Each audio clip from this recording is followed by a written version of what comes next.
Hi everybody, welcome to Be Like Christ for our Bible study through 2 Samuel chapter 6 today. 2 Samuel chapter 6, free PDF on the internet, and also if you're interested in picking up the hard copy books for Genesis through Deuteronomy, those are now available, and if you're watching this sometime in the future, there's probably even more available, so the link down in the description will take you to those hard copy books that you can buy on Amazon.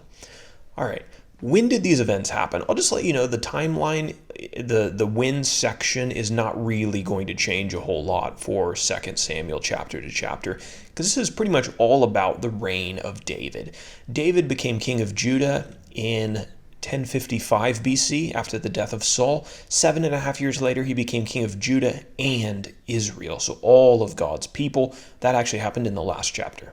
We're keeping it simple today with only 3 characters. The first one is David. The second one is Uzzah. We haven't talked about him at this point. Uzzah was a man who was punished by God for touching the Ark of the Covenant. No one was allowed to touch the Ark of the Covenant, but Uzzah did, and we'll see what happened to him in this chapter. And then we have Michal. This is Michal, who was David's first wife. She was actually the daughter of King Saul. Speaking of the Ark of the Covenant, it's very relevant to our map. The Ark of the Covenant was located in a place called Baal, Judah. This location is also known as Kiriath Jearim. You'll find it under the name Kiriath Jearim on the map there, kind of to the west of Jerusalem. Now, David is going to bring the Ark of the Covenant from Kiriath Jearim to the city of Jerusalem in this chapter. Moving over to page number 2 in our outline section, verses 1 through 11, Aza is killed transporting the Ark of the Covenant. David decided that it was time to take a little better care of the Ark of the Covenant than Saul had. So he decided that he was going to transport the Ark of the Covenant from Kiriath Jearim, from the house of a guy named Abinadab, to the city of Jerusalem. He gathered 30,000 men to collect the ark, so this was quite an event, and they put the ark on an ox-drawn cart, which was driven by 2 men. One guy's name was Uzzah, and one guy was Ahio. Looks like Ohio, my home state. So as the ark was being transported, David and all of the people were celebrating with songs and instruments. But as the ark made its way to Jerusalem, the oxen stumbled, and Uzzah, who was on the cart, put out his hand to steady the Ark of the Covenant. However, this was forbidden. The Ark of the Covenant was so sacred, so holy, it was not allowed to be touched, and so God killed Uzzah for doing this. Now, this tragedy put an end to the celebratory mood, and the ark never made it to Jerusalem. It was actually stored in the house of a man named Obed-Edom, and it stayed in the house of Obed-Edom for 3 months, and while it was there, God blessed Obed-Edom's household. So skip forward 3 months, and we will go to section number 2, verses 12 through 23. The ark arrives in Jerusalem, and Michal gets mad at David. So after 3 months, David brought the ark from Obed-Edom's house to Jerusalem, and David rejoiced, and he danced, quote, with all his might while wearing a linen ephod. So he's really happy that the Ark of the Covenant is coming to Jerusalem. The ark was kept in a tent that David had prepared for it. David blessed all of the people, and he gave them some gifts. He gave them a cake of bread, a portion of meat, and a cake of raisins.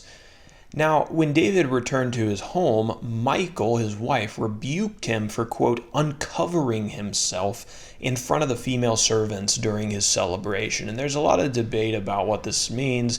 Maybe this ephod that he was wearing wasn't exactly modest. Maybe she just thought he acted foolishly, but she says that he uncovered himself and that this was shameful. Well, David didn't think so. He told Michal that his celebration was in honor of the Lord, and he didn't take her rebuke to heart.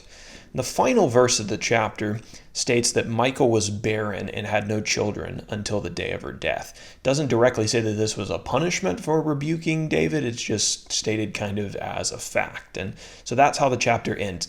David finally gets the Ark of the Covenant after a 3-month process from Kiriath Jearim to Jerusalem. And of course, it stays there for quite a while. Now let's think about an application from this chapter. Maybe a lot of you have questions about Uzzah and about what he did, and let's address that a little bit. One thing to consider when we evaluate the fate of Uzzah is that Uzzah's fate actually resulted in a disobedience that preceded him touching the Ark of the Covenant. According to God's law, the Ark of the Covenant was never supposed to be transported by wagon or by oxen. It was supposed to be carried on the shoulders of the priests, Numbers 7, 6 through 9.